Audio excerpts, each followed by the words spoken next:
Sir, there was the news last week. Do you have any comments about the probation service changes, the figures? Look, I think the important thing to remember is, yes, the probation reforms haven't worked as well as we would have wanted, but the reality is that we now supervise 40,000 more people a year than was the case before.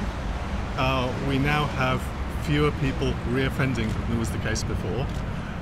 When I took over as Secretary of State for Justice, if you went to prison for less than 12 months, you literally walked out of prison on the streets with no support, nothing. That doesn't happen anymore. And £33 million on the Eurotunnel agreement for effectively something that will mean just what the status quo continues?